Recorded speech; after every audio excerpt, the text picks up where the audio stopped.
عشاء کے بعد حق نگر میں عبدالحق کی خوش رنگ بیٹھک میں روزانہ جمنے والی مجلس میں چھوٹے بڑے بزرگ اور جوان سبھی لوگ جمع ہو رہے تھے۔ پہلے سے موجود لوگ سر جوڑے ایک دوسرے کے ساتھ باتیں کر رہے تھے جو کہ مستقبل قریب میں ہونے والے الیکشن سے متعلق تھیں۔ ابھی چونکہ مولوی صاحب تشریف نہیں لائے تھے اس لیے سب لوگ اپنی اپنی رائے دے رہے تھے۔ زبیر بھی انہی سب لوگوں کے بیچ کھڑا سب کی باتیں سن رہا تھا۔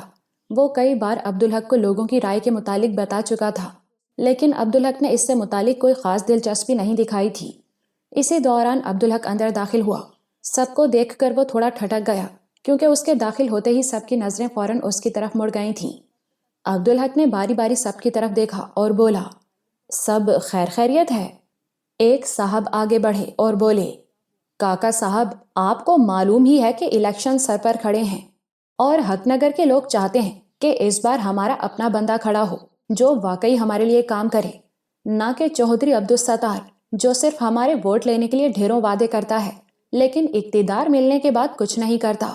اس نے آگے کہا، جبکہ کاکا صاحب آپ اور زبیر صاحب تو بغیر کسی عہدے کے ہی اتنے کام کرتے ہیں ہمارے لیے، لہٰذا جب آپ کو عہدہ مل جائے گا تو پھر آپ ہمارے لیے زیادہ فائدہ مند ہوں گے۔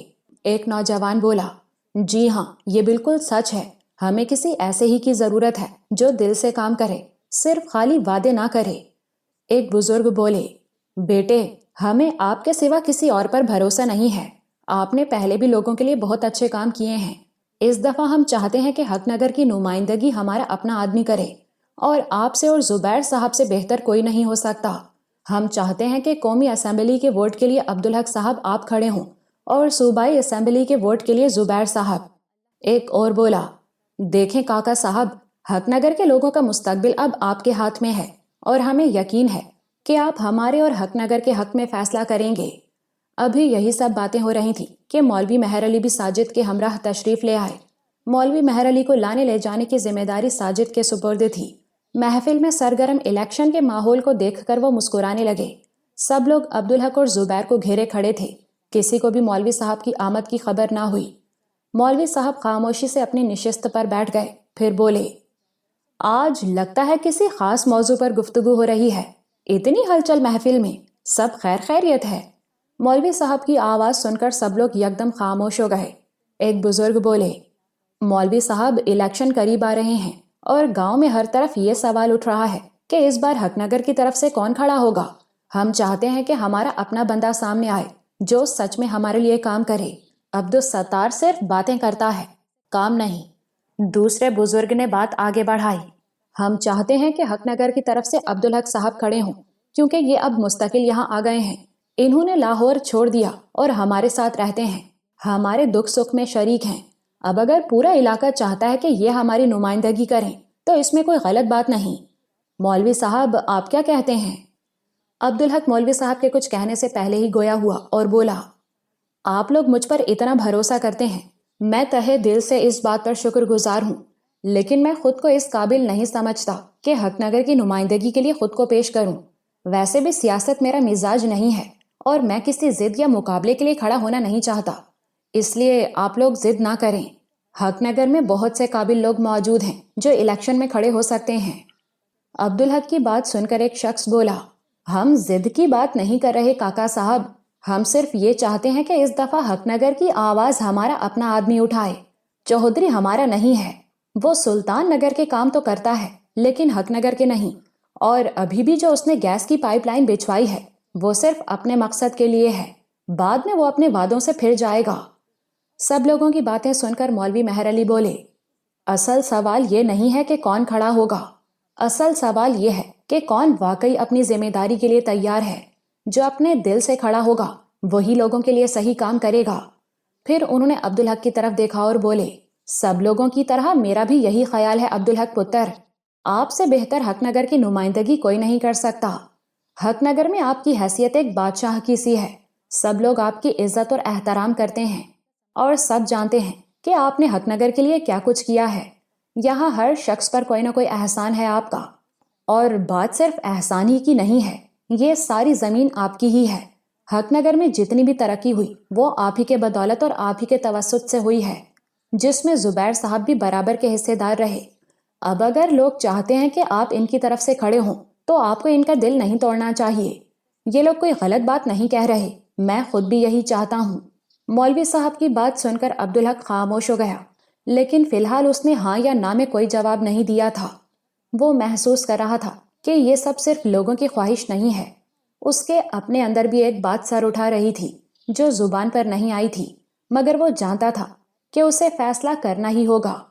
عبدالستار نے کھلے عام اسے چیلنج کیا تھا, اور عبدالحق جانتا تھا کہ اگر وہ حق نگر کی طرف سے کھڑا نہ ہوا تو عبدالستار یہی سمجھے گا کہ اس کا وار کامیاب ہوا, اور عبدالحق خوف کے سبب پیچھے ہٹ گیا ہے. وہ جانتا تھا کہ عبدالستار کے خلاف کھڑے ہونا اب محض سیاست نہیں رہا. چودھری عبدالستار اپنے بڑے ہال میں بھاری کرسی پر بیٹھا تھا, آنکھیں سنجیدہ اور ہاتھ ایک دوسرے میں گڑھے ہوئے تھے. باہر دھوپ اپنی پوری شدت دکھا رہی تھی, مگر ہال کے اندر کی فضا بھی گرم تھی. یہ سیاست کی گرمی, منصوبہ بندی کی بھاپ اور اقتدار کے جذبے کی خوشبو تھی. چونکہ عبدالستار قومی اسمبلی کا رکن تھا, اس کے حلقے میں کئی گاؤں شامل تھے. ہر جگہ جانا اور ہر گھر تک پہنچنا آسان نہیں تھا, لیکن وہ ہر لمحے کو بھرپور طریقے سے استعمال کر رہا تھا. جلسے, جلوس, ملاقاتیں, سب اس کی سیاسی طاقت کے لیے تھے. زیادہ تر گاؤں میں جلد از جلد جلسے کرائے جا رہے تھے اور وعدے وعید کیے جا رہے تھے, لیکن اس کی خاص توجہ حق نگر اور سلطان نگر پر تھی, کیونکہ یہی علاقے عبدالحق کے اثر و رسوخ والے تھے اور یہاں ووٹ کا اصل مقابلہ ہونے والا تھا. اس نے حال ہی میں دونوں گاؤں میں کئی جلسے کیے, ہر گھر کی دہلیز پر گیا, لوگوں کے مسائل سنے اور وعدے کیے.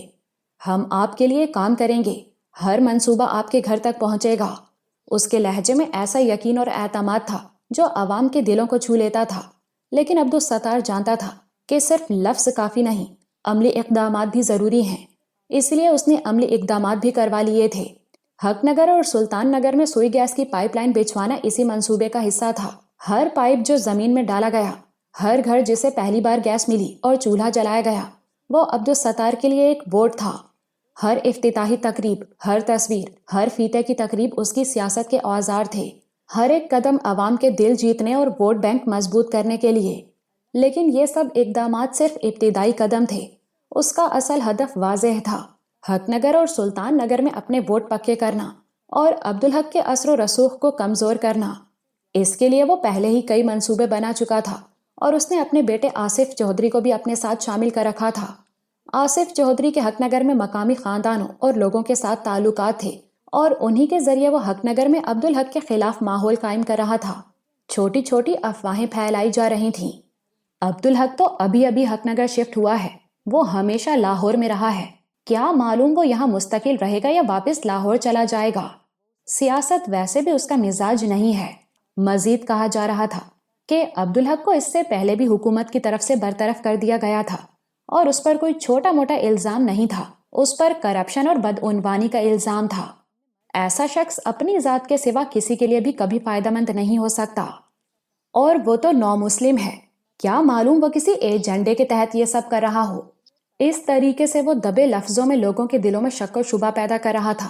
اس نے اپنے دوستوں کو بھی اس کام پر لگا دیا تاکہ عوام کے ذہن میں عبدالحق کے خلاف سازشیں بھر دی جائیں. چودھری عبدالستار واضح طور پر مخالفت نہیں کر رہا تھا, لیکن اس کی حکمت عملی واضح تھی.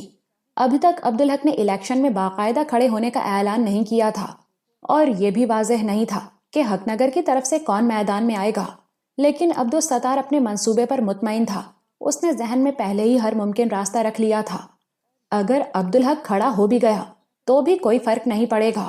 مقدمات, قانونی چالیں, چھپی ہوئی سازشیں سب پہلے سے تیار تھیں تاکہ عبدالحق کو سیاسی طور پر کمزور اور الیکشن میں مقابلہ کرنے کے قابل نہ بنایا جا سکے. عبدالستار صبر کے ساتھ انتظار کر رہا تھا. جیسے ہی عبدالحق باقاعدہ قدم اٹھائے گا اس کی چالیں فعال ہو جائیں گی. اس دوران وہ ہر چھوٹی چیز کا حساب لگا رہا تھا. عوامی ملاقاتوں میں وہ دیکھ رہا تھا کہ کہاں زیادہ اثر پڑ رہا ہے اور کہاں اس کی چالیں کامیاب ہو رہی ہیں. ہر افواہ, ہر چھوٹی سرگوشی, ہر قانونی پہلو سب منصوبہ بندی کے تحت تھا تاکہ عوام کے ذہن میں یہ تاثر جائے کہ عبدالحق عوامی مسائل پر سنجیدہ نہیں اور حقیقی قیادت کے قابل نہیں.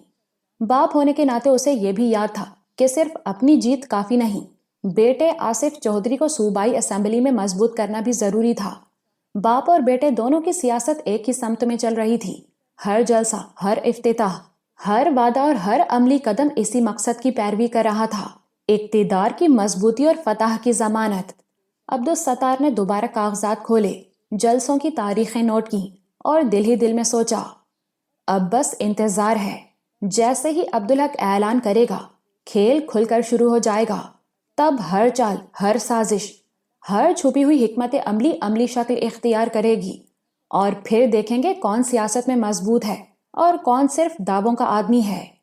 ہال کی دیواروں پر لٹکی تصاویر، جلسوں کے مناظر، منصوبوں کے نقشے اور ہر افتتاحی تقریب کی یاد دہانی اسے بتا رہی تھی کہ یہ سب اتفاق نہیں۔ ہر سوئی گیس کا پائپ، ہر وعدہ، ہر چولہا، ہر چھپی چال، یہ سب اس کی فتح کے ستون تھے۔ اور عبدالستار جانتا تھا کہ صبر، منصوبہ بندی اور ہر قدم پر احتیاط ہی اسے مطلوبہ فتح دلا سکتی ہے۔ اتوار کے دن ظہر کے بعد جب عبدالحق سب مردوں کو رخصت کر کے صحن سے واپس لوٹ رہا تھا تو زرینہ نے اسے راستے ہی میں روک لیا۔ السلام علیکم بھائی جان، آپ کہیں جا تو نہیں رہے؟ مجھے آپ سے بہت ضروری بات کرنی ہے۔ عبدالحق ٹھٹک گیا۔ وعلیکم السلام، جا تو رہا تھا، مگر بتاؤ کیا بات ہے؟ زرینہ نے ارد گرد نظر دوڑائی، پھر دھیمے لہجے میں بولی، بھائی جان یہاں نہیں، کیا آپ تھوڑی دیر کے لیے اماں کے کمرے میں آ سکتے ہیں؟ زرینہ کے چہرے کی سنجیدگی دیکھ کر عبدالحق کے دل میں ایک انجانا سا خدشہ ابھرا۔ کیا ہوا زرینہ، سب خیریت ہے نا؟ تمہارے گھر میں تو سب ٹھیک ہے؟ زرینہ فوراً بولی، جی سب ٹھیک ہے، بس آپ میرے ساتھ چلیں۔ عبدالحق خاموشی سے اس کے ساتھ چل پڑا۔ دونوں حمیدہ کے کمرے میں داخل ہوئے تو وہ پہلے ہی تیار بیٹھی تھی، جیسے کسی بات کی منتظر ہو۔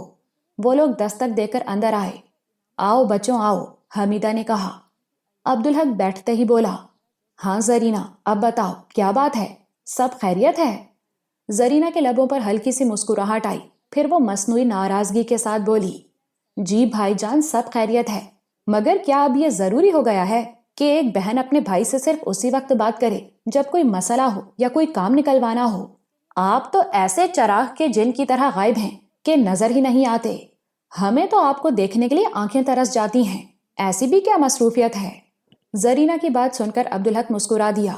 اوہ، تو بات یہ ہے، یعنی مجھے یہاں گلے شکوے کرنے کے لیے بلایا گیا ہے، اور شاید اماں سے ڈانٹ دلوانے کے لیے۔ ویسے وہ تو مجھے پہلے بھی پڑتی ہی رہتی ہے۔ اس نے کنکھیوں سے حمیدہ کی طرف دیکھا، وہ دونوں کی نوک جھونک خاموش مسکراہٹ کے ساتھ سن رہی تھی۔ زرینہ نے بات آگے بڑھائی، خیر گلہ تو بنتا ہے بھائی جان اس غیر حاضری پر، اور سب سے زیادہ گلہ تو ارجمند بھابھی کا بنتا ہے آپ سے، لیکن وہ بیچاری تو کچھ کہتی ہی نہیں۔ خیر اس وقت میں نے آپ کو گلہ کرنے کے لیے نہیں بلایا، اصل بات کچھ اور ہے۔ اس کا لہجہ سنجیدہ ہو گیا۔ بھائی جان، بھابھی کی صحت دن بدن گرتی جا رہی ہے، ہم سب بہت تشویش میں مبتلا ہیں، اور ایک آپ ہیں جسے کوئی فکر ہی نہیں، آپ بس اپنے آپ میں ہی گم رہتے ہیں۔ ہم لوگ کافی عرصے سے نوٹ کر رہے ہیں کہ آپ دونوں بات بھی نہیں کرتے، کیا کوئی مسئلہ ہے آپ دونوں کے درمیان؟ ارجمند کا نام سنتے ہی عبدالحق کے چہرے پر چند لمحوں کے لیے رنگ بدلا، مگر اس نے فوراً خود کو سنبھال لیا۔ بات کو ہنسی میں اڑاتے ہوئے بولا، اچھا تو اب ہماری بہن اس قابل ہو گئی ہے کہ بھائی جان سے سوال جواب کرے؟ زرینہ تھوڑی سی شرمندہ ہوئی، پھر آہستہ سے بولی، نہیں بھائی جان ایسی بات نہیں ہے، ہم بس بہت پریشان ہیں، بھابھی کچھ بتاتی نہیں، اس لیے ہم نے سوچا آپ ہی سے پوچھ لیں۔ حمیدہ نے نرمی سے کہا، ہاں پتر، اگر کوئی بات ہے تو ہمیں بتا۔ عبدالحق فوراً بولا، نہیں اماں، ایسی کوئی بات نہیں ہے، آپ لوگوں کو غلط فہمی۔ حمیدہ نے اس کی بات کاٹ دی، بس کر، تم دونوں ہمیں پاگل سمجھتے ہو؟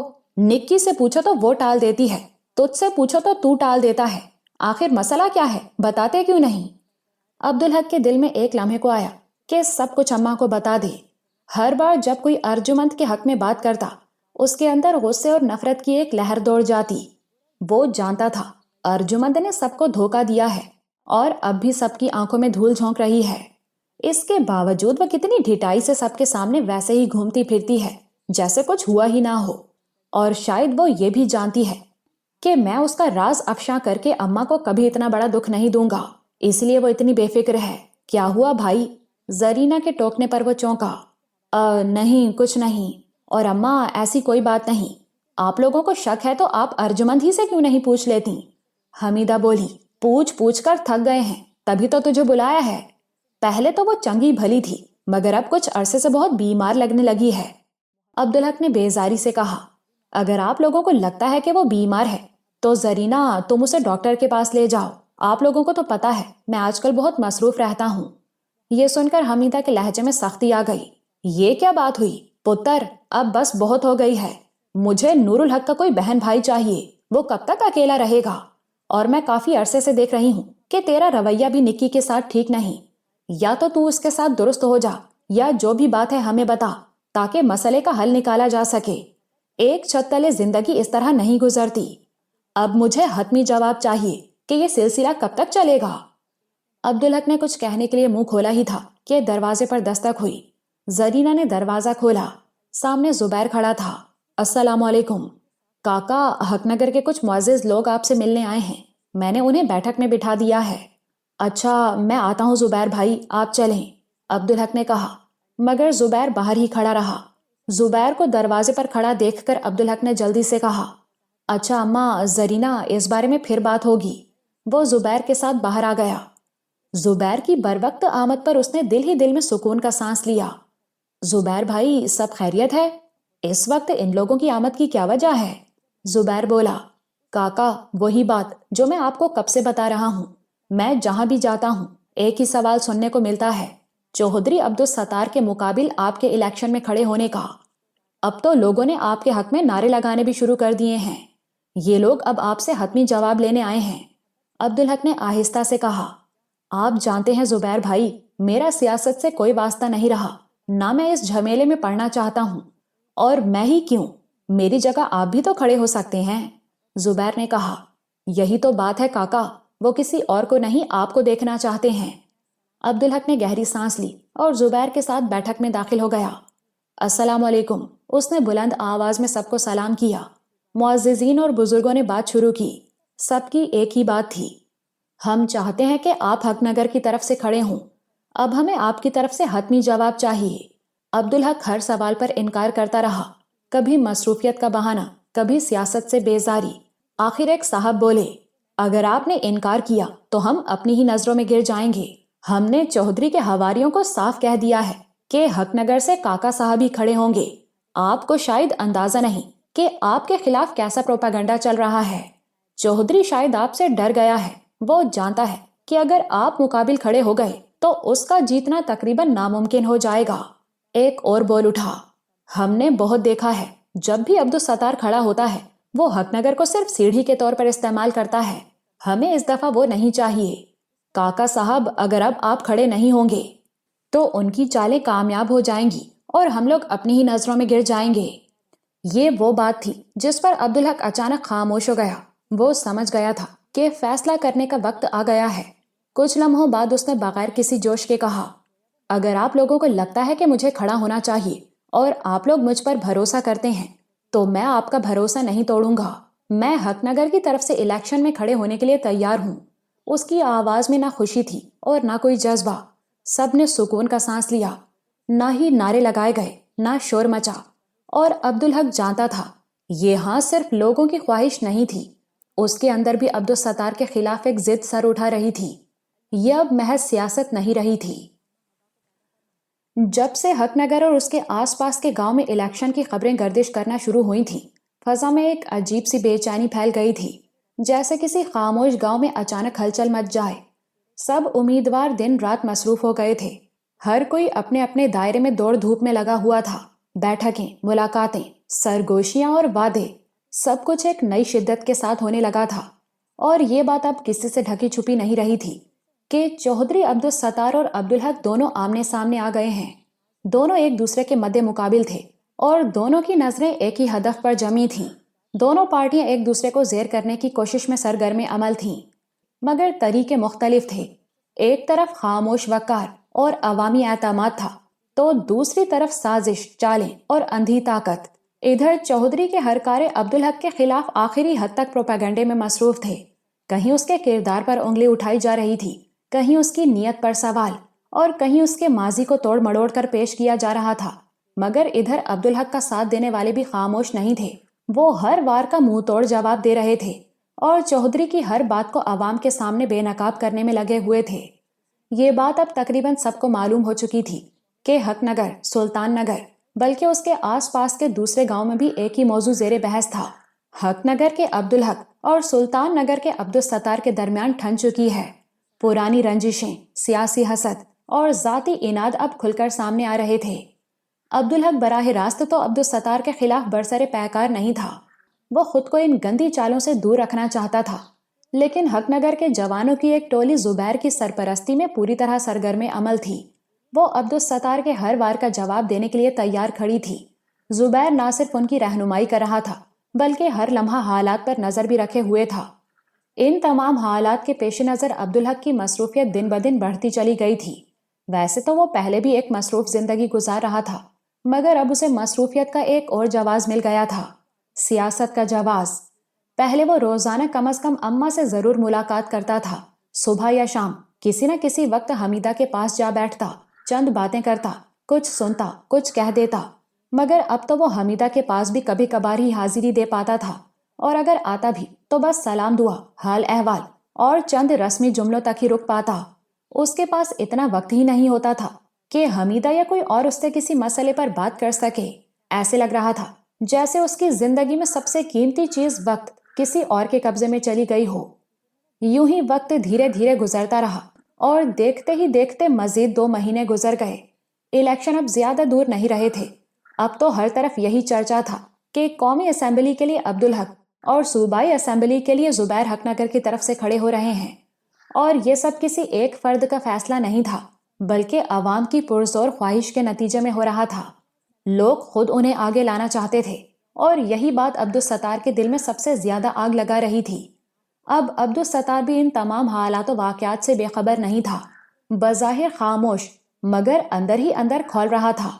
لوگوں میں عبدالحق کے خلاف نفرت پیدا کرنے کے لیے وہ جتنی بھی کوشش کرتا، جتنے بھی ہتھ کنڈے اور پروپیگنڈے استعمال کرتا، اس کا کوئی خاص مثبت رد عمل اسے نظر نہیں آ رہا تھا۔ یہی بات اسے سب سے زیادہ پریشان کر رہی تھی۔ بالآخر اس نے اپنا وہ حتمی وار آزمانے کا فیصلہ کر لیا جس کے لیے وہ کافی عرصے سے سوچتا آ رہا تھا۔ وہ جانتا تھا کہ سیدھی لڑائی اب اس کے حق میں نہیں رہی، اور اگر بازی پلٹنی ہے تو کوئی بڑا چونکا دینے والا قدم اٹھانا ہوگا۔ جہاں عبدالستار کے دوستوں میں کمی نہیں تھی، وہاں دشمنوں میں بھی کوئی کمی نہیں تھی۔ آج رات اس کے ڈیرے پر پھر فائرنگ ہوئی تھی۔ اس فائرنگ میں اس کا ایک آدمی ہلاک اور چند زخمی ہو گئے تھے۔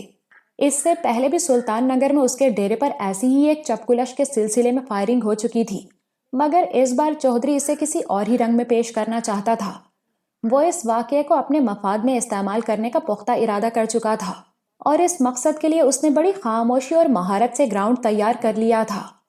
اس رات کے آخری پہر حق نگر کی فضا غیر معمولی طور پر خاموش تھی، جیسے گاؤں خود کسی آنے والے طوفان سے بے خبر سو رہا ہو۔ چودھری عبدالستار سلطان نگر کی بجائے حق نگر میں موجود اپنی حویلی کی بیٹھک میں تنہا بیٹھا تھا۔ سامنے میز پر چند فائلیں پھیلی ہوئی تھیں، ہر فائل کسی نہ کسی راز کی گواہ، کسی نہ کسی انجام کی طرف اشارہ کر رہی تھی۔ اس کی آنکھوں میں نیند نہیں تھی بلکہ ایک عجیب سی چمک تھی، وہی چمک جو صرف شکار سے پہلے شکاری کی آنکھوں میں پیدا ہوتی ہے۔ اس نے فائلوں پر ایک نظر ڈالی، ہلکا سا مسکرایا اور دھیمی آواز میں بولا، وقت آ گیا ہے۔ ایک دن ارجمند، رابعہ، زرینہ اور حمیدہ زنانہ بیٹھک میں بیٹھی تھیں۔ قریب کے ایک گاؤں سے چند عورتیں ان سے ملنے آئی ہوئی تھیں۔ انہوں نے حال ہی میں اپنے بچوں کا داخلہ مدینہ الاسلام میں کروایا تھا، اور انہیں ارجمند کی سرپرستی میں ہونے والی عورتوں کی اجتماعی قرآن فہمی کی محفل کا بھی علم ہو چکا تھا، اس لیے وہ گھر کی تمام خواتین سے ملاقات کی خواہش مند تھیں، خاص طور پر ارجمند سے، جس کا ذکر انہوں نے عقیدت سے سنا تھا۔ رابعہ اور زرینہ نے خلوص دل سے ان کی خاطر مدارت کی۔ بیٹھک میں چائے کے ساتھ گفتگو کا سلسلہ چلتا رہا، اور وہ عورتیں بڑی دلچسپی سے ارجمند اور حمیدہ سے باتیں کرتی رہیں۔ بچوں کی تعلیم، دین سے وابستگی اور گھریلو معاملات پر تبادلہ خیال ہوتا رہا۔ کچھ دیر بعد وہ عورتیں دعائیں دیتی ہوئی اٹھیں اور رخصت ہو گئیں۔ ان کے جانے کے بعد رابعہ اور ارجمند دوپہر کے کھانے کی تیاری کے لیے کچن کی طرف چلی گئیں۔ بیٹھک میں خاموشی سی چھا گئی۔ زرینہ نے دیکھا کہ حمیدہ گہری سوچ میں گم بیٹھی ہے، نظریں کہیں اور تھیں۔ وہ اسے مخاطب کر کے بولی، کیا ہوا اماں، کن خیالوں میں گم ہو؟ حمیدہ نے ٹھنڈی آہ بھری اور دھیرے سے بولی، بس وہی نکی اور عبدالحق پتر کے بارے میں سوچ رہی ہوں۔ اب تو حالات پہلے سے بھی زیادہ بگڑ گئے ہیں۔ عبدالحق پتر اب کئی دن بعد شکل دکھاتا ہے، اور اس دن کے بعد تو ہمیں اس سے دوبارہ بات کرنے کا موقع بھی نہیں ملا۔ سمجھ میں نہیں آتا کہ اب کیا کیا جائے۔ باہر کے معاملات کی وجہ سے انسان کی نجی زندگی اس طرح متاثر نہیں ہونی چاہیے، یہ بہت غلط بات ہے۔ زرینہ نے ہنکارا بھرا اور قدرے شوخی اور معنی خیز انداز میں بولی، آپ صحیح کہتی ہیں اماں، بھائی جان تو اب قابو میں ہی نہیں آتے، اور اگر آ بھی جائیں تو اپنے منہ سے کچھ بتاتے ہی نہیں۔ ہم نے تو بہت کوشش کی کہ وہ خود ہی کچھ کہہ دیں، بھابھی کا نام بیچ میں نہ آئے، مگر اس طرح بھی دال نہیں گلی۔ پھر زرینہ نے ذرا شرارت سے مسکراتے ہوئے بات آگے بڑھائی، اب اگر گھی سیدھی انگلیوں سے نہیں نکل رہا تو انگلیاں ٹیڑھی کرنی ہی پڑیں گی۔ یہ کہتے ہوئے اس نے معنی خیز نگاہوں سے حمیدہ کی طرف دیکھا۔ زرینہ کی بات سن کر حمیدہ نے بھی اس بات میں سر ہلایا۔ اس کے چہرے پر ہلکی سی مسکراہٹ آ گئی، جیسے کسی اندرونی فیصلے پر پہنچ گئی ہو۔ ہاں، وہ دھیرے سے بولی، اب تو مجھے بھی یہی لگتا ہے کہ انگلیاں ٹیڑھی کرنی ہی پڑیں گی۔ پھر اسی دن شام ہونے سے کچھ دیر پہلے عبدالحق اماں کے کمرے میں بیٹھا تھا۔ اسے باقاعدہ حمیدہ نے پیغام دے کر بلوایا تھا، اور اب وہ عبدالحق کے سامنے غصے میں بپری بیٹھی تھی۔ دوسری طرف عبدالحق بھی اس کے سامنے خاموشی سے نظریں جھکائے بیٹھا تھا۔ حمیدہ بولی، ہاں بول، کوئی جواب ہے تیرے پاس اس سوال کا جو ہم نے 2 مہینے پہلے تجھ سے پوچھا تھا؟ یہ کیا تماشا بنا لیا ہے تو نے؟ گھر تو پہلے بھی مشکل سے ہی آتا تھا، جب سے یہ نگوڑے الیکشن بیچ میں آئے ہیں تو نے تو ہمیں شکل دکھانا ہی چھوڑ دی ہے۔ بیوی بچہ تو دور، ادھر تو تیری ماں بھی تیری شکل دیکھنے کو ترس گئی ہے۔ آج تو مجھے جواب دے کر ہی اٹھے گا یہاں سے کہ تیرے ساتھ مسئلہ کیا ہے؟ پہلے تو ایسا نہیں تھا۔ ارے تجھے تو اب یہ بھی فکر نہیں رہی کہ اماں جی رہی ہے یا مر گئی، اور بیوی بچے کو تو پہلے بھی نہیں پوچھتا تھا۔ لیکن عبدالحق کے پاس کوئی جواب نہیں تھا، وہ خاموشی سے سر جھکائے بیٹھا رہا۔ حمیدہ پھر گویا ہوئی، بول، ہے کوئی تیرے پاس جواب اس ناانصافی کا؟ کوئی فائدہ نہیں تیرے اس طرح مجلسوں میں جا جا کر بیٹھنے کا جب تو بیوی بچے کے حقوق ہی ادا نہ کر سکے۔ اللہ اپنے حقوق تو اپنی مہربانی سے معاف کر بھی دے گا انشاءاللہ، لیکن انسانوں کے حقوق اس وقت تک معاف نہیں ہوں گے جب تک وہ انسان خود معاف نہ کر دے۔ ارے وہ کرم جلی تو شکایت کا ایک لفظ اپنی زبان پر نہیں لاتی، اور تو اس کی اچھائی اور شرافت کا ناجائز فائدہ اٹھا رہا ہے۔ سب کچھ بیکار ہے، تیری یہ ریاضتیں، تیری یہ عبادتیں کسی کام کی نہیں، جب تیری بیوی اور بچہ ہی تجھ سے خوش نہیں۔ اور تیرے بیوی بچے ہی کیا، اب تو میں تیری ماں بھی تجھ سے خوش نہیں ہوں، لیکن تجھے کیا، تو اپنی زندگی میں مست رہ، ہمارا اللہ مالک ہے۔ یہ کہہ کر حمیدہ دوپٹے کے پلو سے اپنی نمناک آنکھیں اور ناک صاف کرنے لگی۔ عبدالحق نے اس پوری گفتگو میں پہلی بار نظر اٹھا کر حمیدہ کی طرف دیکھا اور تڑپ گیا۔ اماں، وہ کمزور آواز میں بولا۔ کیا اماں، مر گئی تیری اماں؟ عبدالحق ایک دم سے اٹھا اور حمیدہ کے قدموں میں جا بیٹھا۔ اس نے اس کے دونوں پاؤں پکڑ لیے اور تڑپ کر بولا، یہ کیا کہہ رہی ہو اماں؟ تمہیں پتا ہے کہ تمہارے سوا میرے پاس کچھ بھی نہیں ہے۔ حمیدہ بولی، پاس تو تیرے بہت کچھ ہے، بس تجھے ان کی قدر ہی نہیں، اور جب تجھے کسی کی قدر اور فکر ہی نہیں تو یہی کہوں گی نا میں۔ ایسی بات نہیں ہے اماں۔ کیسی بات ہے پھر؟ بول، کیسی بات ہے پھر؟ بس میں نے بول دیا، اب مجھے نور الحق کا کوئی بھائی بہن چاہیے، اور تو نکی کے ساتھ اپنا رویہ ٹھیک کر لے، ورنہ مجھ سے برا کوئی نہیں ہوگا۔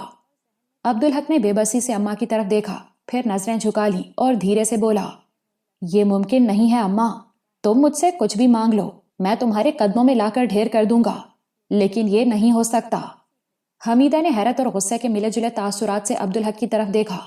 کیوں نہیں ہو سکتا؟ یہ میں نے کون سی انہونی بات کہہ دی ہے؟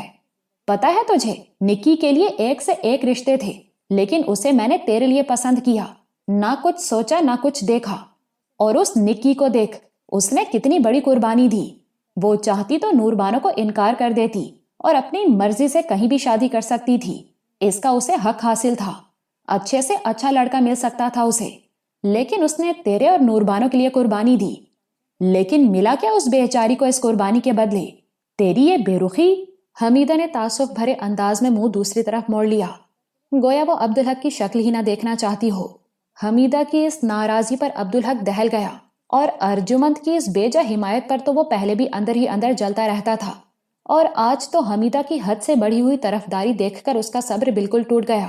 وہ بولا، اماں، تم اس کی اتنی زیادہ حمایت مت کیا کرو، وہ اتنی معصوم نہیں ہے جتنی نظر آتی ہے۔ اس نے نور بانو کے لیے قربانی نہیں دی بلکہ نور بانو نے اس کے لیے قربانی دی ہے۔ عبدالحق کو خود بھی معلوم نہیں ہوا کہ اس نے کس ٹرانس میں آ کر اور کس قدر نفرت سے یہ بات حمیدہ کے سامنے کہہ دی۔ عبدالحق کی یہ بات سن کر حمیدہ تڑپ گئی اور اس سے اب بالکل رہا نہ گیا۔ وہ غصے سے بولی، یہ تو کیا کہہ رہا ہے؟ کچھ پتہ بھی ہے تجھے؟ عبدالحق جیسے ہوش میں آ گیا، لیکن اب تیر کمان سے نکل چکا تھا، لہٰذا اس نے سب کچھ اماں کے گوشت گزار کرنے کا فیصلہ کر لیا، کیونکہ اس کے سوا کوئی اور صورت باقی نہیں بچی تھی۔ اماں اس سے ایک ایسی فرمائش کر رہی تھی جو اس کے بس میں نہیں تھی۔ وہ بولا، ہاں اماں، ارجمند نے ہم سب کو اتنا بڑا دھوکہ دیا ہے کہ آپ سوچ بھی نہیں سکتی۔ میں صرف آپ کے خیال سے اب تک چپ تھا۔ اس نے نہ صرف مجھے بلکہ آپ سمیت سب گھر والوں سے جھوٹ بولا ہے اور آج تک بولتی آ رہی ہے۔ یہ نور الحق میرا اور نور بانو کا بچہ نہیں ہے بلکہ یہ ارجمند کا ہے۔ عبدالحق کی بات سن کر حمیدہ بے پرواہی سے بولی، ہاں تو کیا ہوا؟ باپ تو ہی ہے نا اس کا، ماں نور بانو ہو یا ارجمند، اس سے کیا فرق پڑتا ہے؟ عبدالحق یہ سن کر ششدر رہ گیا۔ وہ تو سمجھا تھا کہ اتنے بڑے انکشاف پر حمیدہ دہل جائے گی، مگر اس کے رد عمل نے اسے حیران کر دیا۔ اب اس کے اندر غصہ اور بڑھ گیا۔ وہ پھر بولا، اماں، بات صرف یہاں تک نہیں ہے۔ ارجمند نے نور بانو کو بھی استعمال کیا۔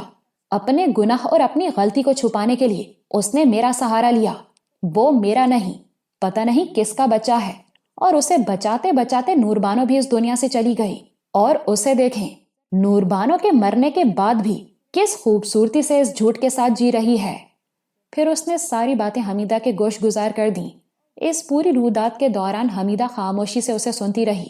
آخر میں عبدالحق بولا، اتنا بڑا کھیل کھیلا اس نے ہمارے ساتھ اماں، ایسے کھیل عام دماغ والے لوگ نہیں کھیل سکتے، وہ تو کوئی بہت…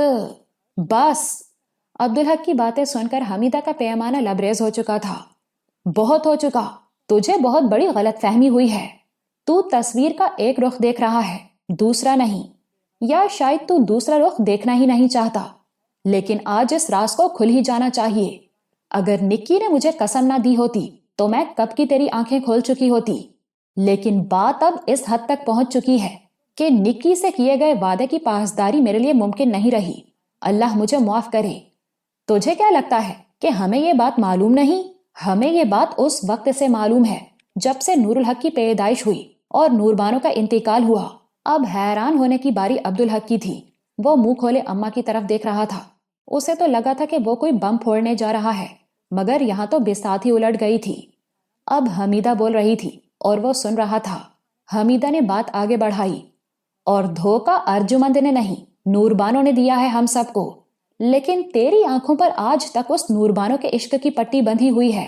نہ تجھے وہ پہلے کبھی غلط لگی، نہ آج تو اسے غلط ماننے کو تیار ہے۔ حالانکہ تو ذرا بھی غور کرتا تو سب کچھ صاف صاف سامنے تھا۔ یہ سارا کھیل نور بانو نے رچایا تھا، اور اس کھیل کو رچانے کے لیے اس نے ارجمند کو استعمال کیا۔ پھر حمیدہ ماضی میں پہنچ گئی اور الف سے لے کر یہ تک سب کچھ عبدالحق کو سنا دیا۔ اس دوران عبدالحق ایسے بیٹھا تھا جیسے اسے کسی نے پتھر کا بنا دیا ہو۔ اس انکشاف کے بعد اسے یہ بھی معلوم نہیں تھا کہ اسے اگلی سانس آئے گی بھی یا نہیں۔ پھر حمیدہ آخر میں بولی، مجھے تو ان بابا نے پہلے ہی باخبر کر دیا تھا، مگر ساتھ ہی زبان بند رکھنے کی تاکید بھی کی تھی۔ حالانکہ اشاروں کنایوں میں تجھے کئی بار کہہ چکی تھی کہ ایبٹ آباد جا کر ان دونوں کی خبر لے، لیکن جو اللہ کو منظور، وہ اس وقت اس کھیل پر پردہ رکھنا چاہتا تھا۔ شاید نکی نے نور بانو سے کیا اپنا وعدہ نبھایا، اور یہ نکی کی بڑائی ہے کہ نور بانو کے مرنے کے بعد بھی اس نے اس کے جھوٹ کا پردہ رکھا، اور بات صرف وعدے کی ہی نہیں، اس نے تجھے ٹوٹنے سے بچایا۔ اگر تجھے اس وقت سچ پتا چل جاتا تو جی بھی نہ پاتا۔ تجھے تو نکی کا احسان مند ہونا چاہیے کہ اس نے نور بانو کی عزت تیری نظر میں بحال رکھ کر تجھے زندہ رکھا، اور آج تو اسی سے بدگمان ہوا بیٹھا ہے۔ حمیدہ نے ایک نظر گمسم بیٹھے عبدالحق کی طرف دیکھا اور پھر بولی، اور اگر تجھے اب بھی یقین نہیں ہے تو رشیدہ کو بلا لے، آبیہ کو بلا لے، یا پھر نوریز کو بلا لے۔ سب دودھ کا دودھ اور پانی کا پانی ہو جائے گا۔ وہ سب چشمدید گواہ ہیں اس کے۔ یہ سچ سب کو معلوم ہے، اور وہ بھی پہلے دن سے۔ بس انجان رہا تو ہی رہا، اور وہ بھی اس لیے کہ تو نے کبھی تصویر کا دوسرا رخ دیکھنا ہی نہیں چاہا۔ اور تو ماشاءاللہ پڑھا لکھا ہے، افسر رہ چکا ہے، لوگوں کو اور سیاست کو بہت قریب سے دیکھ چکا ہے۔ بس سیاست اگر نظر نہیں آئی تو وہ صرف گھر میں اور نوربانوں کی صورت میں۔ جس نے دھوکہ دیا، غلطی کی، وہ آج بھی تیرے دل میں دیوی بنی بیٹھی ہے، اور جس کا کوئی قصور ہی نہیں وہ تیری نفرت بھگت رہی ہے۔ یہ کیسا انصاف ہے؟ اللہ اس کی مغفرت کرے۔ مرے ہوئے کے خلاف بات نہیں کرنی چاہیے، لیکن آج تو نے مجھے مجبور کر دیا سچ بولنے پر۔ یہ کہہ کر حمیدہ خاموش ہو گئی، لیکن اس انکشاف کے بعد عبدالحق کے دل و دماغ میں ہلچل مچ گئی۔ وہ ایسے بیٹھا تھا کہ کاٹو تو جسم میں لہو نہیں۔ نفرت کی وہ دیوار جو وہ مہینوں سے ارجمند کے خلاف دل میں کھڑی کیے بیٹھا تھا، وہ یکدم چھناکے سے ٹوٹ گئی، اور اس کی جگہ ندامت اور شرمندگی نے لے لی۔ شرم سے عبدالحق کا رواں رواں پسینے میں ڈوبا ہوا تھا۔ اس کا بس نہیں چل رہا تھا کہ زمین پھٹے اور وہ اس میں سما جائے۔ اس نے ارجمند کے کردار پر تہمت لگائی تھی، اور وہ جانتا تھا کہ تہمت لگانا کتنا بڑا گناہ ہے۔ اور بات صرف یہیں تک محدود نہیں تھی، وہ ارجمند کے ساتھ ہر معاملے میں زیادتی کرتا رہا تھا، لیکن گزرے وقت کی طرح یہ سب بھی واپس پلٹنا ناممکن تھا۔ کچھ لمحوں کے توقف کے بعد عبدالحق کے منہ سے لرزتی ہوئی آواز نکلی، اماں مجھے معاف کر دیں۔ حمیدہ نے منہ پھیرے پھیرے کہا، معافی مجھ سے نہیں، نکی سے، جس کے ساتھ تو نے زیادتی کی ہے، اور پھر اللہ سے مانگ۔ یہ سن کر عبدالحق نے خاموشی سے سر جھکا لیا، لیکن حمیدہ کے پاس سے اٹھنے سے پہلے وہ اپنے دل میں ایک پختہ ارادہ کر چکا تھا۔ چودھری عبدالستار نے آہستہ سے سامنے رکھی فائل بند کی۔ کمرے میں لگی گھڑی کی ٹک ٹک اب صاف سنائی دینے لگی تھی۔ باہر کہیں دور کتوں کے بھونکنے کی آواز ابھری اور پھر خاموشی میں گم ہو گئی۔ یہ وہی خاموشی تھی جو کسی بڑے حادثے سے پہلے ہوا میں رچ بس جاتی ہے۔ اس نے گھنٹی بجائی۔ چند لمحوں بعد ایک دبلا پتلا آدمی خاموشی سے اندر داخل ہوا، سر جھکائے، نظریں نیچی کیے، جیسے پہلے ہی جانتا ہو کہ یہاں سوال جواب نہیں ہوں گے، صرف احکامات ہوں گے۔ پولیس کو اطلاع ہو گئی؟ عبدالستار نے نظریں اٹھائے بغیر پوچھا۔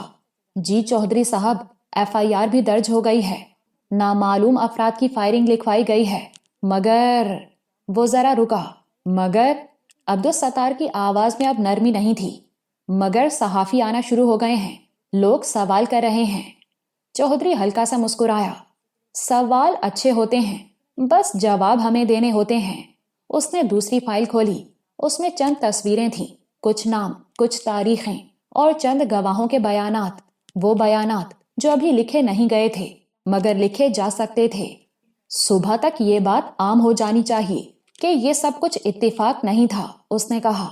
یہ سیاسی دشمنی ہے، ٹارگیٹڈ اٹیک، اور دشمن کون ہے یہ عوام خود سمجھ لیں گے۔ آدمی نے ہچکچاتے ہوئے پوچھا، اور اگر نام لیا گیا تو؟ عبدالستار نے پہلی بار اس کی طرف دیکھا۔ نام ہم نہیں لیں گے، ہم تو مظلوم ہیں، نام تو حالات خود لیں گے۔ وہ اٹھا، کھڑکی کے پاس جا کر باہر اندھیرے میں جھانکا۔ عبدالحق صاف آدمی ہے، کچھ زیادہ ہی صاف۔ اسے لگتا ہے کہ سب کچھ دلیل اور اخلاق سے جیتا جا سکتا ہے، یہی اس کی کمزوری ہے۔ اس نے پلٹ کر کہا، صبح فضا بدلی ہونی چاہیے، خوف کی، بے یقینی کی، اور جب لوگ خوف میں ہوتے ہیں تو سچ نہیں دیکھتے، صرف شک دیکھتے ہیں۔ اسی رات حق نگر کے ایک اور حصے میں عبدالحق جاگ رہا تھا۔ گھر کے صحن میں نیم کے درخت کے نیچے وہ اکیلا بیٹھا تھا۔ رات کافی گزر چکی تھی، مگر نیند اس کی آنکھوں سے کوسوں دور تھی۔ ہوا میں خنکی تھی، مگر اس کے اندر ایک عجیب سی گرمی پھیلی ہوئی تھی، بے چینی کی، اضطراب کی۔ شام کو اماں کے کمرے میں جو گفتگو ہوئی تھی وہ بار بار اس کے ذہن میں گونج رہی تھی، ایک ایک جملہ، ایک ایک لفظ، خاص طور پر وہ لمحہ جب حمیدہ نے پوری قطعیت سے کہا تھا کہ دھوکہ ارجمند نے نہیں، نوربانوں نے دیا تھا۔ عبدالحق نے سر دونوں ہاتھوں میں تھام لیا۔ وہ سچ جسے وہ برسوں سے دیکھنے کو تیار نہیں تھا، آج پوری شدت سے اس کے سامنے کھڑا تھا۔ اس نے ارجمند کے ساتھ جو کچھ کیا تھا، بے رخی، بدگمانی، خاموش سزا، وہ سب اس کے ذہن میں ایک ایک کر کے ابھر آیا۔ ارجمند، نکی۔ اس نے گہری سانس لی۔ میں اس کا سامنا کیسے کروں گا؟ یہ سوال اس کے دل میں کانٹے کی طرح چبھ رہا تھا۔ وہ جانتا تھا کہ معافی مانگنا آسان لفظ ہے، مگر آنکھوں میں آنکھیں ڈال کر کھڑے ہونا یہ آسان نہیں ہوتا، خاص طور پر اس عورت کے سامنے جس نے اس کی خاطر اتنا کچھ سہ لیا ہو اور جس پر اس نے سب سے بڑے گناہ کی تہمت لگائی ہو۔ وہ اٹھا، چند قدم ٹہلا، پھر رک گیا۔ ارجمند کا چہرہ اس کی آنکھوں کے سامنے تھا، خاموش، باوقار اور صبر میں لپٹا ہوا۔ اگر وہ ٹوٹ گئی تو خیال آیا اور اس کا دل بیٹھ سا گیا۔ اسی کشمکش میں وہ جانے کب صحن کے ایک کونے میں رکھی کرسی پر آ بیٹھا۔ کچھ دیر وہ یوں ہی بیٹھا رہا، ایسا لگ رہا تھا جیسے اسے کسی کا انتظار ہو۔ وہ خود بھی نہیں جانتا تھا کہ اسے کس خبر یا شخص کا انتظار ہے۔ کاکا، اسی لمحے زبیر کی آواز نے اسے چونکا دیا۔ جی بھائی۔ زبیر کی آواز میں غیر معمولی سنجیدگی تھی، وہی کھنچاؤ، وہی احتیاط جو کسی عام خبر کے ساتھ نہیں آتی۔ کیا ہوا؟ عبدالحق سیدھا ہو کر بیٹھ گیا۔ آج رات سلطان نگر میں فائرنگ ہوئی ہے۔ عبدالحق کے دل میں جیسے ایک لمحے کو سب کچھ رک گیا۔ کیا؟ جی کاکا، چودھری عبدالستار کا ایک آدمی مارا گیا ہے، کچھ زخمی بھی ہیں، خبریں تیزی سے پھیل رہی ہیں۔ عبدالحق کی پیشانی پر بل پڑ گئے، اس کے اندر کا اضطراب اب واضح خطرے میں بدل رہا تھا۔ اور لوگ کیا کہہ رہے ہیں؟ زبیر نے چند لمحے خاموشی اختیار کی، پھر بولا، ابھی کچھ نہیں، مگر کاکا صبح بہت کچھ کہا جائے گا۔ اس کے بعد زبیر چلا گیا، لیکن عبدالحق دیر تک وہیں بیٹھا رہا۔ اب اسے پورا یقین ہو چکا تھا کہ یہ محض ایک اتفاق نہیں تھا، یہ کسی بہت بڑے کھیل کی پہلی چال تھی۔ ایک طرف اس کے اپنے گھر کے اندر بکھرتی ہوئی زندگی، اور دوسری طرف سیاست کا وہ کھیل جو اب خونی موڑ کی طرف بڑھ رہا تھا۔ اس نے آسمان کی طرف دیکھا، ستارے بدستور چمک رہے تھے، مگر اسے لگا جیسے اندھیرا اور گہرا ہو گیا ہو۔ یا اللہ خیر کر اور مجھے معاف کر دے، وہ دھیرے سے بولا، اور وہ بھی مجھے معاف کر دے جس کے ساتھ میں نے اتنا برا کیا، کیونکہ وہ جانتا تھا یہ رات صرف اس کی بے خوابی کی نہیں تھی، یہ آنے والے طوفان کی تمہید تھی۔ اگلے ہی دن حق نگر میں ایک ایسی خبر پھیلی جس نے پورے علاقے کو ہلا کر رکھ دیا۔ رات کو گاؤں کے قریب واقع پرانی زمین پر فائرنگ کا واقعہ پیش آیا تھا۔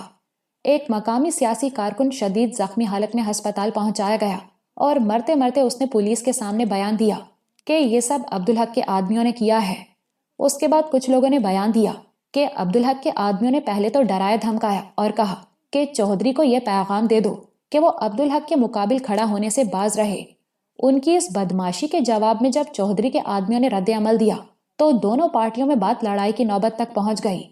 عبدالحق کے آدمیوں نے غصے میں فائرنگ شروع کر دی اور ساتھ دھمکی دی کہ اگر چودھری عبدالحق کے مقابل کھڑا ہونے سے باز نہ آیا تو وہ بھی اپنی جان سے جائے گا۔ بیان کے ساتھ ہی ایک اور انکشاف سامنے آیا۔ پولیس نے ایک خفیہ ویڈیو اور آڈیو ریکارڈنگ پیش کی جس میں عبدالحق کی آواز سے ملتی جلتی آواز میں کسی کو دھمکیاں دی جا رہی تھیں۔ مزید یہ کہ اسی زمین کے تنازع سے متعلق ایک جعلی معاہدہ بھی سامنے آیا جس پر عبدالحق جیسے دستخط موجود تھے۔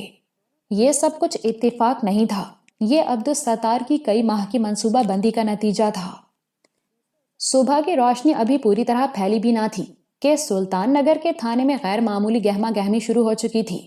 پولیس کی وردیوں کی کھڑکھڑاہٹ، فون کی مسلسل گھنٹیاں اور کاغذوں کی الٹ پلٹ، سب کچھ معمول سے زیادہ تیز تھا، جیسے وقت خود کسی کے کہنے پر چل رہا ہو۔ تھانے کا ایس ایچ او انسپکٹر سلیم اپنی کرسی پر بیٹھا بار بار سامنے رکھی فائل دیکھ رہا تھا۔ فائل موٹی نہیں تھی، مگر اس کا وزن غیر معمولی تھا۔ پہلی ہی نظر میں صاف لگ رہا تھا کہ یہ کوئی عام فائرنگ کا کیس نہیں ہے۔ سر، میڈیا والے باہر جمع ہو رہے ہیں، ایک کانسٹیبل نے آ کر اطلاع دی۔ انسپکٹر سلیم نے گہری سانس لی۔ کہہ دو تفتیش جاری ہے، ابھی کچھ کہنا قبل از وقت ہے۔ وہ جانتا تھا کہ قبل از وقت کا مطلب یہاں کچھ اور ہے۔ اسی لمحے ڈی ایس پی کا فون آ گیا۔ سلیم، کیس حساس ہے۔ دوسری طرف سے آواز آئی، اوپر سے بھی نظر ہے، ذرا ہوشیاری سے چلنا۔ جی سر، انسپکٹر نے مختصر جواب دیا، مگر فون بند ہوتے ہی اس کی پیشانی پر بل اور گہرے ہو گئے۔ کچھ ہی دیر بعد چودھری عبدالستار تھانے میں داخل ہوا۔ سفید شلوار قمیص، چہرے پر تھکن اور آنکھوں میں غصہ، وہ غصہ جو دکھ سے زیادہ حساب کتاب میں لپٹا ہوا تھا۔ اس کے ساتھ 2-3 وکیل اور چند حمایتی بھی تھے۔ میرا ایک آدمی مار دیا گیا ہے، اس نے بغیر کسی تمہید کے کہا، اور آپ کہہ رہے ہیں تفتیش جاری ہے؟ انسپکٹر سلیم نے رسمی سنجیدگی کے ساتھ جواب دیا۔ چودھری صاحب، ایف آئی آر درج ہو چکی ہے، نامعلوم افراد۔ نامعلوم؟ عبدالستار نے تلخی سے مسکرا کر کہا۔ یہ تو بہت آسان لفظ ہے انسپکٹر صاحب، لیکن سب جانتے ہیں یہ سب کیوں ہو رہا ہے۔ انسپکٹر نے نظریں جھکا لیں۔ آپ کا بیان ریکارڈ ہو جائے گا، اگر کسی پر شک ہو۔ شک؟ عبدالستار نے بات کاٹ دی۔ شک نہیں، سیاسی دشمنی ہے، ٹارگیٹڈ حملہ ہے۔ اور وقت دیکھیں، الیکشن سر پر ہیں۔ کمرے میں ایک لمحے کو خاموشی چھا گئی۔ دوپہر ہوتے ہی حق نگر میں پولیس کی گاڑیاں داخل ہوئیں۔ سائرن کی تیز آواز نے گاؤں کی معمول کی خاموشی توڑ دی۔ چند ہی لمحوں میں یہ خبر پورے گاؤں میں پھیل گئی کہ پولیس عبدالحق کو گرفتار کرنے آئی ہے۔ لوگ گھروں سے باہر نکلنے لگے، کوئی چھت پر چڑھ گیا، کوئی دروازے پر کھڑا ہو گیا۔ ہر چہرے پر ایک ہی سوال تھا، آخر ہوا کیا ہے؟ پولیس کی گاڑیاں سیدھی عبدالحق کی حویلی کے سامنے آ کر رکی تھیں۔ انسپکٹر اور چند کانسٹیبل گاڑیوں سے اترے۔ ان کے ہاتھ میں فائلیں تھیں، چہروں پر سختی تھی، اور ان کے انداز میں وہ سرکاری روب صاف دکھائی دے رہا تھا جو بتا رہا تھا کہ معاملہ معمولی نہیں۔ زبیر پہلے ہی حویلی کے باہر موجود تھا۔ اس نے پولیس کو دیکھا تو ایک لمحے کے لیے ٹھٹکا، پھر فوراً آگے بڑھا۔ کیا معاملہ ہے؟ پولیس کیوں آئی ہے؟ انسپکٹر نے سرد لہجے میں جواب دیا، عبدالحق راجپوت کو گرفتار کرنے آئے ہیں۔ یہ سنتے ہی گاؤں کے کچھ اور لوگ بھی جمع ہو گئے۔ سرگوشیاں ہونے لگیں۔ کوئی کہنے لگا، یہ سب چودھری کی چال ہے، اور کوئی خاموشی سے سر جھکا کر کھڑا ہو گیا۔ اسی شور شرابے میں عبدالحق خود بھی باہر آ گیا۔ اس کے چہرے پر نہ گھبراہٹ تھی، نہ غصہ، بس ایک ٹھہرا ہوا وقار تھا، جیسے وہ سب کچھ پہلے ہی سے سمجھ چکا ہو۔ اس کی نظر ایک لمحے کے لیے ہجوم پر گئی، پھر سیدھی انسپکٹر پر ٹھہر گئی۔ انسپکٹر نے کاغذات کھولے اور بلند آواز میں کہا، عبدالحق راجپوت، آپ پر اقدام قتل، دھمکیاں، زمین ہتھیانے اور ریاستی امن خراب کرنے کے الزامات ہیں۔ اس کے علاوہ آپ کے خلاف چودھری عبدالستار پر پہلے بھی قاتلانہ حملے کے شواہد موجود ہیں۔ یہ سن کر زبیر فوراً آگے بڑھا، یہ سب جھوٹ ہے، یہ چودھری کی سازش ہے۔ عبدالحق نے ہاتھ اٹھا کر زبیر کو روکا اور پرسکون مگر مضبوط لہجے میں کہا، زبیر بھائی، غصہ مت کریں۔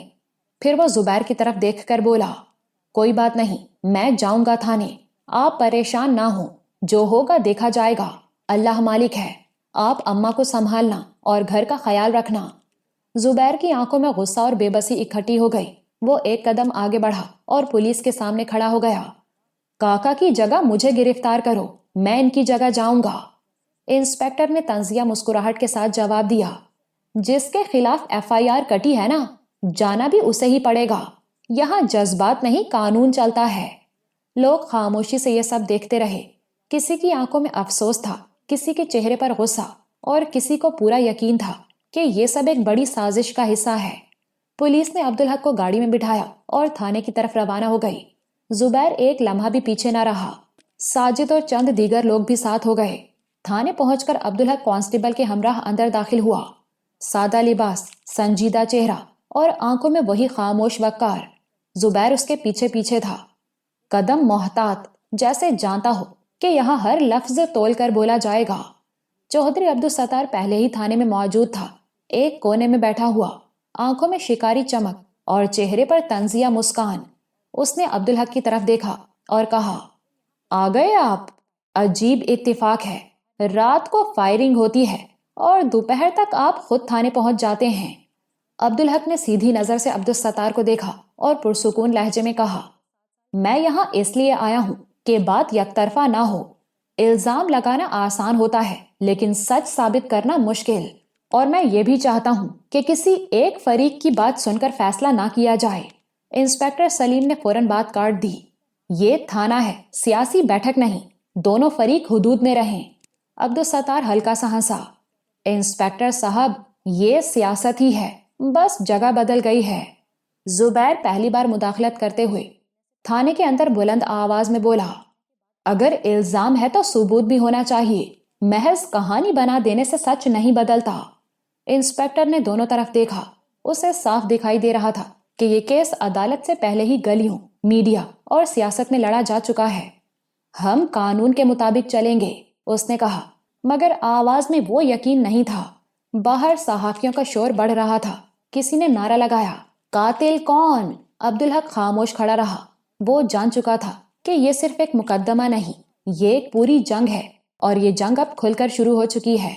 عبدالحق اور زبیر کے پولیس اسٹیشن پہنچنے کے تھوڑی دیر بعد ہی کچھ اور لوگ بھی اندر آ گئے۔ انہوں نے پوچھا، آخر معاملہ کیا ہے؟ انسپکٹر نے بدتمیزی سے کہا، یہی معاملہ ہے جو بتایا جا چکا ہے۔ یہ سن کر زبیر ضبط نہ کر سکا اور بولا، یہ سب جھوٹ ہے، ایسا ہو ہی نہیں سکتا، یہ چودھری عبدالستار کی سازش ہے۔ آپ بنا کسی ٹھوس ثبوت کے کاکا کو حوالات میں نہیں رکھ سکتے، ہمیں فوری ضمانت چاہیے۔ انسپکٹر چونکہ چودھری کا بکا ہوا آدمی تھا، صاف انکار کر گیا۔ یہ ممکن نہیں ہے، پرچہ کٹ چکا ہے، اور جہاں تک ثبوتوں کی بات ہے، ہمارے پاس تمام ثبوت موجود ہیں، یہ سب عدالت میں پیش ہوں گے۔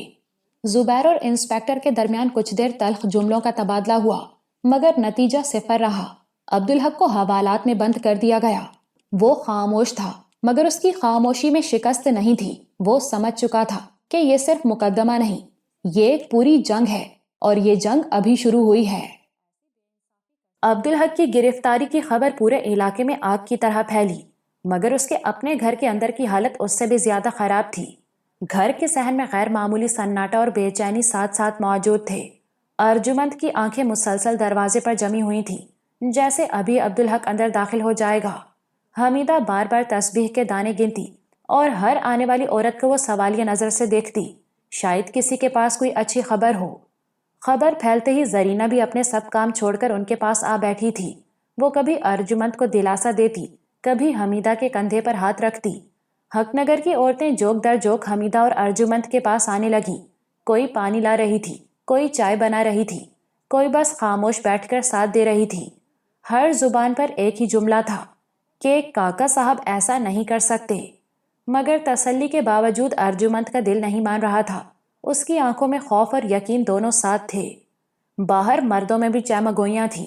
اکثر لوگ یہی کہہ رہے تھے کہ یہ چودھری کی بڑی سازش ہے، مگر گاؤں کے چند نوجوان جو پہلے بھی چودھری کے خلاف کھڑے رہے تھے، اس بار قابو سے باہر ہو رہے تھے۔ وہ بدلہ لینے کی باتیں کر رہے تھے۔ زبیر نے سختی سے انہیں روکے رکھا ہوا تھا۔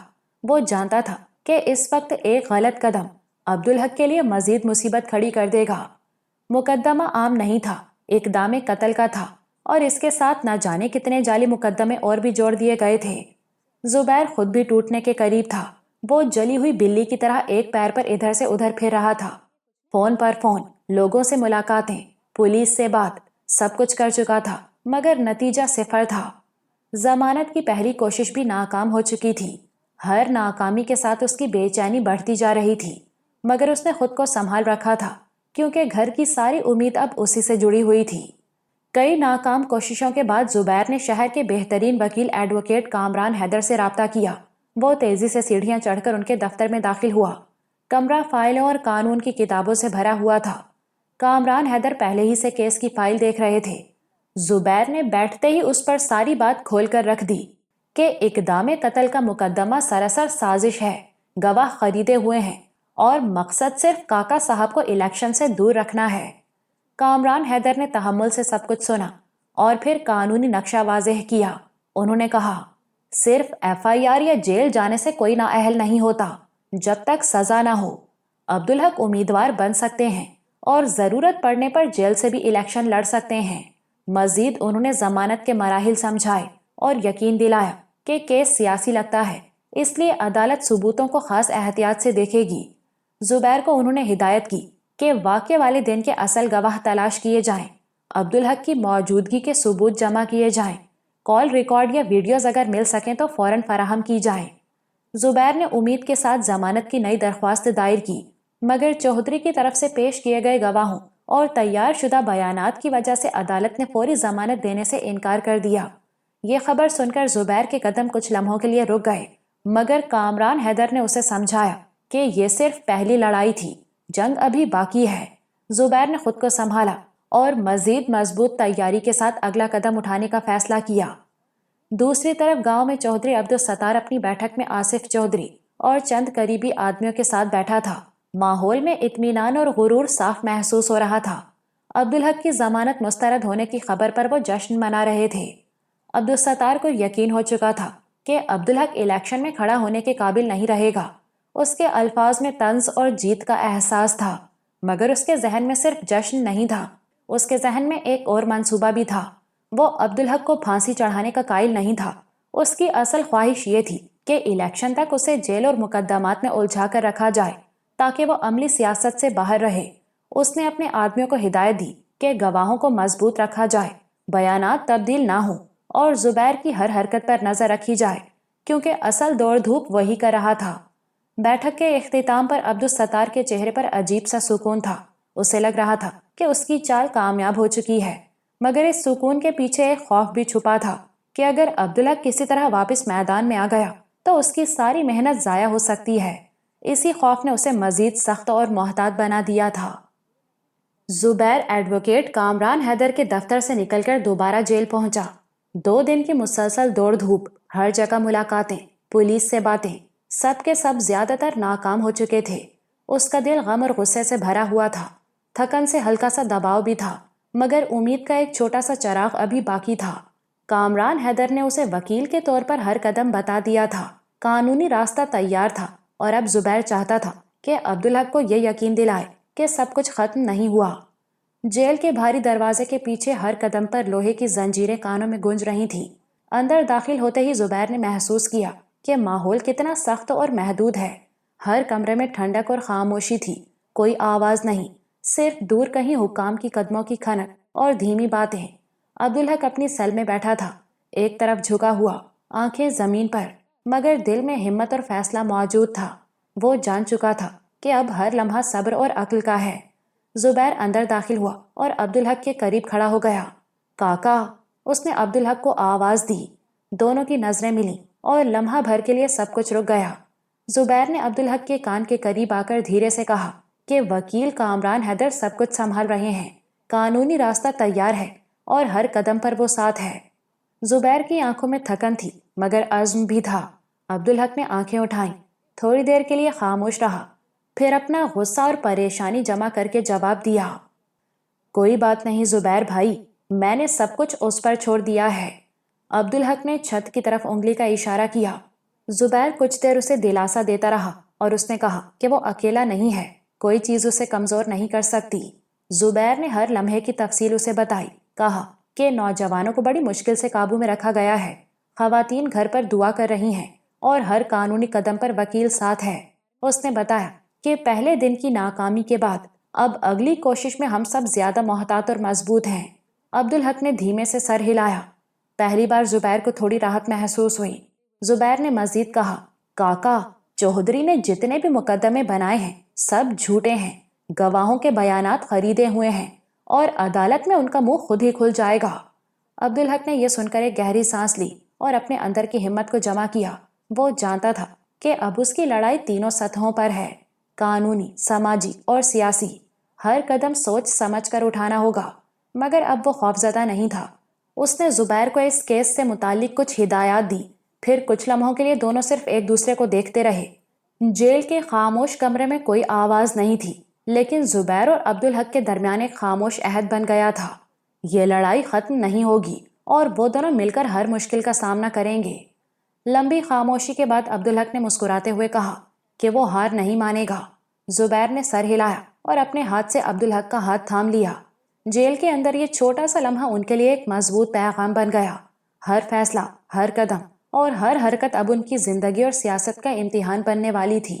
زبیر نے تھوڑی دیر بعد کہا، کاکا، آپ کے ساتھ ہونے سے مجھے یقین ہے کہ ہم یہ سب جیتیں گے، سب کچھ سنبھالا جا سکتا ہے، بس ہمیں ہمت نہیں ہارنی۔ عبدالحق نے سر ہلایا، اس کی آنکھوں میں نرمی اور اعتماد تھا۔ 2 دن سے عبدالحق کی گرفتاری کے بعد گاؤں میں ماحول عجیب سا تھا۔ نوجوان جو پہلے بھی چودھری عبدالستار کے خلاف کھڑے رہ چکے تھے، اس بار قابو سے باہر ہو گئے تھے۔ وہ ہر جگہ جمع ہو کر غصے اور نفرت کے اظہار میں لگے ہوئے تھے۔ بازار کی گلیوں میں سرگوشیاں، دکانوں کے سامنے جھگڑے اور کسی بھی چھوٹے واقعے پر شور شرابہ۔ وہ چاہتے تھے کہ چودھری کے ظلم کا بدلہ لیا جائے اور عبدالحق کو ناحق قید میں رکھنے کا حساب چکایا جائے۔ زبیر نے ہر ممکن کوشش کی کہ وہ انہیں قابو میں رکھے۔